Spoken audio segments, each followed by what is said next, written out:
शादी के बाद भी धर्मेंद्र से आखिर क्यों अलग रही हेमा मालिनी? क्या प्रकाश कौर थी इसके पीछे की वजह? बॉलीवुड एक्टर धर्मेंद्र और हेमा मालिनी की लव स्टोरी हमेशा ही चर्चा में रही। यही रहे, दोनों एक दूसरे के प्यार में इस कदर दीवाने हो गए, ना ही समाज की चिंता की और ना परिवार की। फिल्मी सेट पर दोनों मिले, दोनों की दोस्ती हुई और ये दोस्ती कब प्यार में बदल गई दोनों को पता ही नहीं चला। ये रिश्ता इतना गहरा हो गया कि दोनों एक दूसरे को छोड़ने तक को तैयार नहीं थी। दोनों एक दूसरे के खिलाफ जाकर कभी भी कोई चीज नहीं करते थे। साथ ही आपको बता दें कि जब उन्होंने हेमा मालिनी से शादी की तो बहुत आवाजें उठी, क्योंकि धर्मेंद्र एक बड़ा नाम बॉलीवुड इंडस्ट्री के थे और बहुत ही चाहने वाले इनके थे। ऐसे में जब उन्होंने ऐसा कुछ काम किया तो उनके फैंस उनसे खासे नाराज हो गए, लेकिन उन्होंने किसी की भी चिंता नहीं की। उन्होंने प्रकाश कौर को तलाक दिए बिना हेमा मालिनी से शादी कर ली। लेकिन हेमा मालिनी ने अपनी किताब Hema Malini beyond the dream girl में इस रिश्ते को लेकर बहुत ही शॉकिंग खुलासा किया और बताया क्यों वो धर्मेंद्र से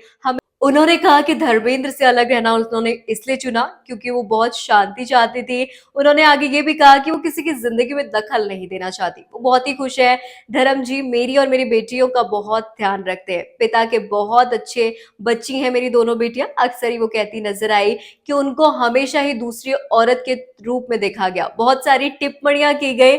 उन्होंने धर्मेंद्र को हमेशा इसलिए चुना क्योंकि वो प्यार करती थी। वो आगे कहती नजर आई कि लोगों ने हमेशा ही इस प्यार को एक अलग नजरिए से देखा और उन्हें दूसरी पत्नी तक कहा। उन पर कई उंगलियां उठाई गई, हालांकि उन्हें किसी भी चीज से कोई फर्क नहीं पड़ता था। उन्होंने आगे कहा कि मैं बहुत खुश थी, उन्होंने हमेशा ही मेरे बच्चों का ध्यान रखा और मेरा ध्यान रखा। आगे वो कहती नजर आए कि अलग रहना या फिर वो कितनी बार मुझसे मिले हैं ये बताने की मुझे कोई जरूरत नहीं है। मैं कोई पुलिस ऑफिसर नहीं हूँ जो इस बात का ध्यान रखूं कि वो कितनी बार मुझसे मिलने आते हैं, या वो मैं क्यों साबित करूं कि वो कितनी बार मेरे साथ रहे। कुल मिलाकर उन्होंने कहा कि उन्होंने बहुत ही अच्छे से अपने पिता और पति होने का फर्ज निभाया है। हालांकि वो ये शॉकिंग बयान के बारे में उन्होंने खुलासा किया तो फैंस बहुत ज्यादा हैरान थे, क्योंकि हर किसी को पता है कि प्रकाश कौर हेमा मालिनी के बीच कभी नहीं बनी और प्रकाश कौर ने हेमा मालिनी को कभी स्वीकार नहीं किया। वैसे आप क्या सोचते हैं इसके बारे में? कमेंट्स में जरूर बताएं। देखते रहिए बॉलीवुड फ्लैश।